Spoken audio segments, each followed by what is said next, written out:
Je pense que ce qui s'est dit ici, malheureusement, ne se dit pas dans les médias. Et qu'il y a un élément qui n'a pas été abordé ce soir, c'est le rôle des journalistes dans la diffusion de ces informations. Dans la mesure tout à fait dommage qu'en période électorale, on ne voit pas surgir les sujets essentiels, en particulier ceux-là.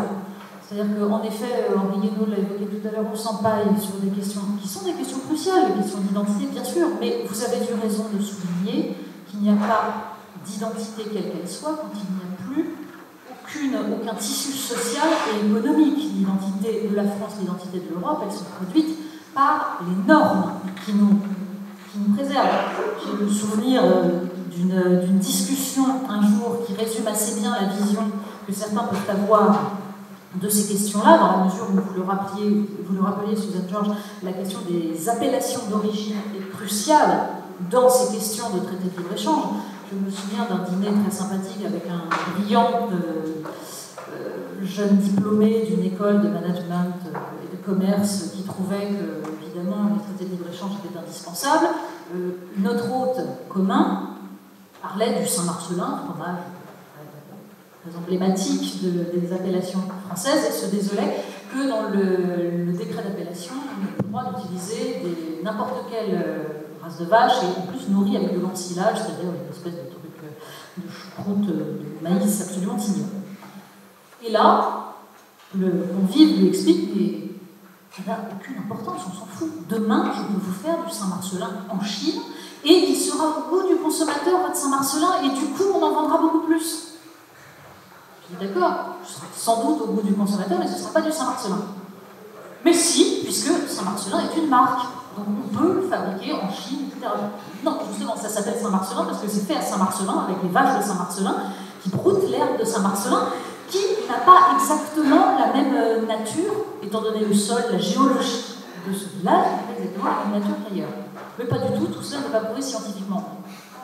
Je n'ai pas allé sur ce terrain-là, mais je pense que la conception qui consiste à croire que tout relève des marques est une conception totalement dévoyée du capitalisme. Parce que derrière cette marque, il y a l'idée que la marque, on en fait ce qu'on veut. C'est-à-dire qu'on peut tromper le consommateur. On peut un jour décider qu'on va s'adapter un petit peu mieux au goût du consommateur, et donc on va changer ce qu'il y a derrière la marque. On va changer le contenu. C'est pas grave, c'est la marque qui compte. Et l'image de cette marque. Et quand on voit aujourd'hui comment se passent toutes ces négociations, on est exactement dans quelque chose qui consiste à tromper les consommateurs et les citoyens. Ce sont les mêmes, et il faudrait que les consommateurs se souviennent qu'ils sont citoyens. Quand on voit que notamment que la Commission européenne systématiquement refuse mordicus, d'indiquer la provenance de la viande sur les plats préparés, parce que ce serait enfreindre la libre concurrence. Vous imaginez la conception qu'ils ont de l'information du consommateur. C'est-à-dire que le consommateur ne doit pas avoir d'autres critères que le prix. Donc ça permet de fabriquer absolument n'importe où et de détruire des filières entières. C'est tout cela qui est en jeu à travers ces traités. Pourquoi on a décidé, par exemple, dans le CETA, de sauver quelques fromages qui garderont leur appellation d'origine, par exemple le camembert de Normandie, mais pas le bleu d'Auvergne. Donc le bleu d'Auvergne, on va pouvoir en fabriquer absolument n'importe où. Il y en a quelques autres comme ça qui sont. Il y en a certains qui sont sauvés, puis d'autres dont on estime qu'on peut aller les fabriquer n'importe où au Canada et aux États-Unis. Ça n'aura aucune importance. Toutes ces questions-là nécessitent de s'y intéresser un tout petit peu parce qu'en effet, vous avez développé ces questions d'effet de clic, ces questions de liste négative.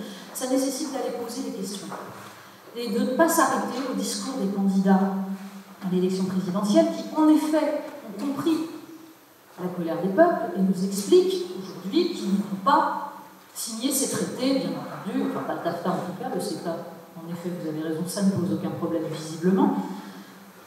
C'est sans doute un hommage que le vice rend à la vertu. Ils ont compris qu'il ne valait mieux pas être pour le TAFTA. Pour autant, quand je lis par exemple le livre de Nicolas Sarkozy et que je vois 3 lignes consacrées à ça, il ne faut surtout pas signer le TAFTA.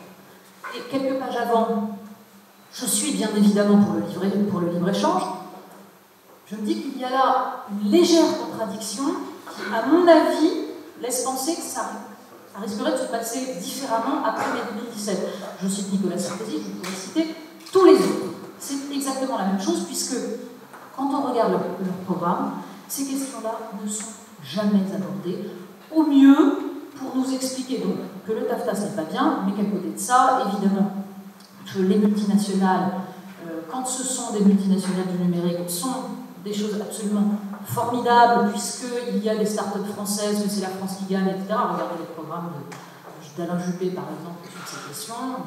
C'est d'une pauvreté absolue, il n'y a pas la moindre réflexion sur le rôle de ces multinationales du numérique dans la captation des données, dans la mise en place d'un monopole absolu.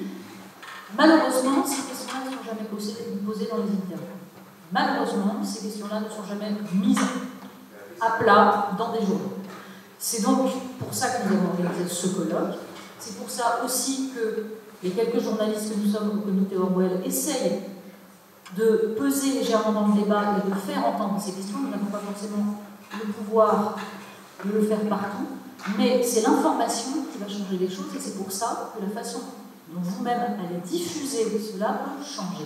Parce qu'en effet, il y a un jour où il y aura des têtes ou des pics quand le système sera devenu insupportable. Nous ne voulons pas ça. Donc, l'information des citoyens peut leur permettre d'éviter cette colère dont nous parlions tout à l'heure. J'espère que nous réussirons là-dedans. Ah oui, pardon, faire notre publicité.